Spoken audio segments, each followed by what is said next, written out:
Hello and welcome back to the Casual Fanatic. Today's video, I want to talk about the state of Barcelona. Now, this club, it's a circus. Every day is a new story. Every day something else is coming out in the news. Every day there are new allegations. Every day there's question marks over the financials and where the team's going.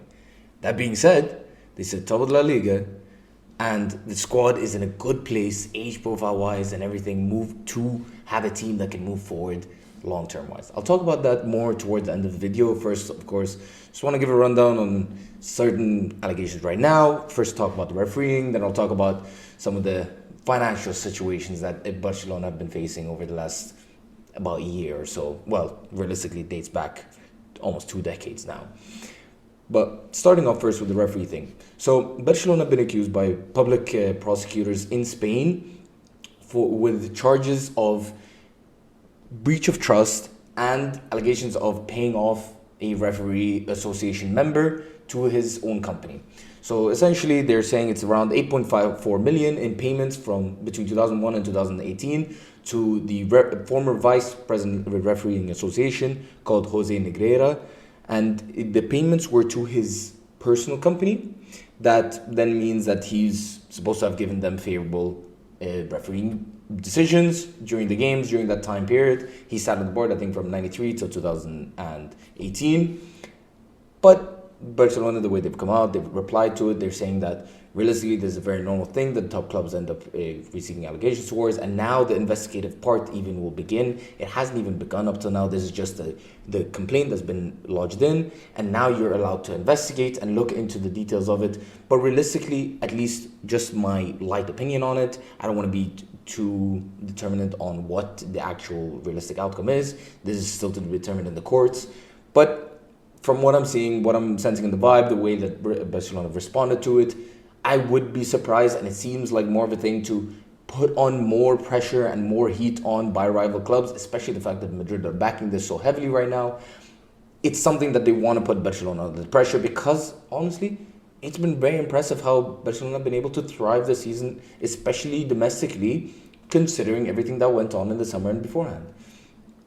I don't think this is a story that's going to go on for too much longer. This is definitely going to be a short-lived thing. I think probably by the summertime this should be resolved, and moving into the next season, hopefully Barcelona don't have this another thing on top of them.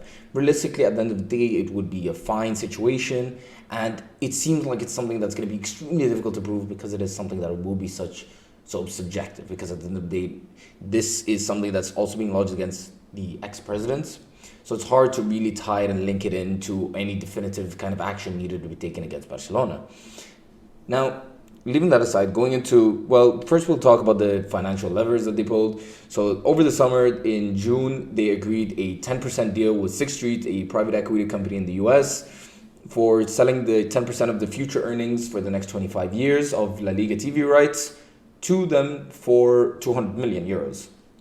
That then got increased, and they pulled another financial lever that everyone kept hearing in the summer, which is they sold another 15% to Sixth Street, who now own 25% of their future earnings, is for around more than 300 million, almost in the 400 million range, totaling that deal all the way up to around 600 million euros for the 25% of their future earnings. That, of course, is going to be a hindrance for Barcelona moving down the line, but they are hoping to recoup that revenue in other places. Furthermore, like, they had Bartholomew, who was really in a bad financial situation for them. They were overspending, and they still have an extreme problem with the fact that they spend over $500 million a year on wages. And that's something that they have to decrease, and that's the reason why Messi had to leave. He had to leave to PSG because they could not get him off the wages book and be able to register him under La Liga's wage cap right. So Bartholomew left, they brought back in Laporta, and Laporta did oversee the successful period that Barcelona had before Bartholomew came into the right. And Barcelona, at the end of the day, are a fan-owned club. I think there's around 150,000 members, the socios, and they all vote on this. And he's back in charge, and he seems to be, at least, has an idea of how he wants to structure the club and how he wants to take them forward. He has taken a lot of extreme measures up till now, liquidating a lot of the assets, getting them in cash. The stadium and the shirt naming rights were sold to Spotify for 280 million euros, which it seems like a decent deal as long as you can get past the heritage part, but this is not how Barcelona function and all this. at the end of the day, you're in a difficult situation right now, and for the health of the club financially and to be able to be a sustainable club, they needed to make this move. And I think that was one of the moves that actually I commend. You sell that, you do it for a little while, you get the 280 million, which is there, then they use to reinvest into the squad and then to build to the point that they're at right now. And another thing that they did is, of course, the stadium renovations that are coming into play. But just touching on one other thing was they also sold minority shares to Socios.com and Orpheus Media for 200 million. Orpheus Media is just an audio like audio website that improve like audio connection between users and for their clients. Socios.com is the app and website used for fans to purchase shares and be involved in voting rights for their clubs. And that's something that Barcelona utilized anyway, and they sold 200 million in minority share to them. So there's a lot of that future earnings that is gone. And with the fact that Barcelona already had debt situations for, I think there's 100 million in Coutinho, Neto, and who else? One more player, or 100 million that they still have to pay off in debt.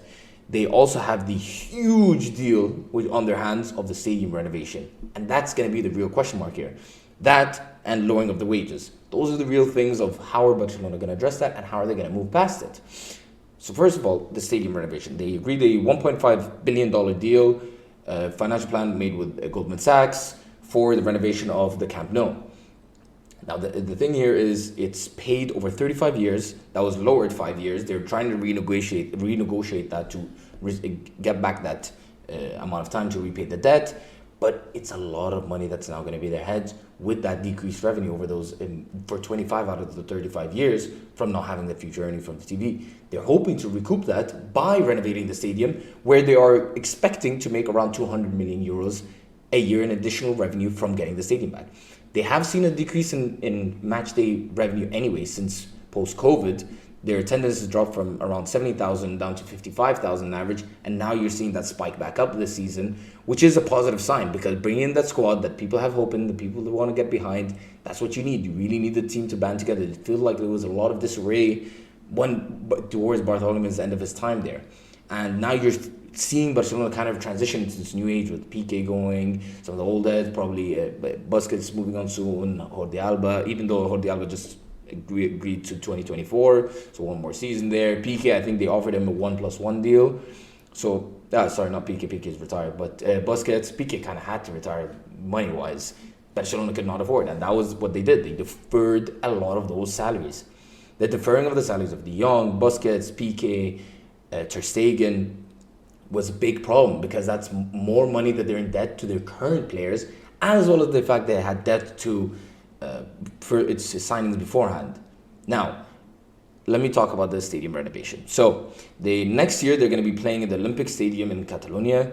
That will be a 60,000 capacity stadium, so obviously they're going to have less match revenue again, which isn't ideal for Barcelona because they need to start repaying some of this off, as well as lowering the salary. They also have a rumored transfer embargo this year. Unless they sell in excess of 178 million, they will not be able to make any further signings. Now, there's always ways around this. FFP is really not a very strict organization. They do not really regulate things to a very strict extent. It seems very loose, and the fines seem very generous, as we saw with teams before, like Man City, like PSG, all been in these kind of problems before. And you find ways around it, especially with new things like the Chelsea strategy of just structuring it so over an 8-year thing where you have a 180 million pounds player over 8 years, 10 mil a year, you're good. That's literally how they're all structuring it. It's making it much more easier to get around FFP. I'm sure right now, and we have heard talks that FFP are trying to renew and hammer down on these rules and not allow these kind of signings to happen. But we'll see what they do. It's not been the most, let's say, solid organization up to now. Also, they're expecting with the 200 million to generate from the Camp Nou is in match experiences. They don't even have that. They don't have match experience. They don't have the hospitality packages and all of this and full day experiences for match fans. That doesn't exist. They should just stop doing it right now. They can't. The Camp Nou, I went to it recently. I think it's great in terms of the heritage, the culture around the game, and the fans are amazing. But the stadium's old. The stadium's boring. It has nothing really. The stands are old. What you walk on is just concrete that's broken up and in rubble. It's really not a great modern stadium. especially not 100,000 biggest stadium in Europe kind of stadium for a Champions League competing team. That's not it. You need better than that. And there are many clubs around Europe right now. You've seen United are struggling with it. Madrid have started the renovations and are improving. And this looked like them getting the jump on it might end up paying big dividends for Madrid. Now Barcelona, let's see how it ends up affecting them, especially matchday revenue next year playing in the Olympic Stadium. But it will be interesting. Overall, Barcelona's finances do look like they are in a sort of a direction where they might be able to get a handle on it. But still, there are decisions to be made. There are probably players to offload very soon. You're going to have to deal with finish off the situations with the debts that you have on the transfers and the deferred the deferred wages. But maybe moving on, a couple of players that are surplus to requirements might be essential for next year. Now, talking about the team itself, I like the team. I think there's a lot of great things to look forward to as a Barcelona fan. I think Pedri, you have the future of football. That's the star man. That's my favorite player. That's the guy that you build the rest of the team around. You have Gavi coming through. Yes, they had a couple of issues with that, with registering him, not being able to, him going back to 30, and now they apparently today they accepted and are allowing him to be registered as a 13 player and continue to be that as number 6. But there are clubs now going to be monitoring that situation because if that's going to be questionable or any difficulty going into next season, maybe that's someone they get rid of and you can get proper money from that. I don't think they want to. There's definitely players like the winger situation. What are you doing with Ferran Torres, Rafinha, Dembele? It's just too many in there that do the same thing and don't provide enough value for what they could give them. Dembele's injuries, Rafinha has been great, but in my opinion, at least, I think he's been great. I think he has most assists and second most goals, 9 each or 10 each or something around that. He's been a good player and he's someone that I do think they should keep in around the squad, especially with the age profile. He fits the rest. The Lewandowski signing was a little bit interesting. Yes, you want that star striker. You want someone who's going to be guaranteed goals. It's given that level of comfort and security for across the season. But still, I think that's something that they do have to look in towards the future in that position. The midfield is structured very nicely. They do have to figure out what they want to do with like a Frank Kessie, with a Sergio Roberto, and whether they're going to move them on or whether they're going to keep them. That's somewhere you can recoup some financial strengthening to pay off some of the debts. Are you going to keep Frankie de Jong? Because him, Pedri, in that midfield, along with another holding midfielder, that's an amazing midfield that you can build on for a very long time, especially when they're playing Gavi in that left wing, kind of inside channel, half space player. Balde's there as a left back, Araujo, Koundé, Christensen's in there. They're all at decent ages with still ability and room to grow under the tutelage of Xavi. And I think he has a great system in place. I think tactically he's an adept manager who understands the game very well, and he has a system right now that presses very well, builds up in a coherent structure. They're able to have repetitive chance creation. It's an impressive team. I think that can go further. I think you saw them get exploited by United, especially in transitions, and also they lacked key members. Gavi and Pedri in the second leg was huge for them. First leg, of course, Pedri going off so early. Those kind of things are going to factor in, of course.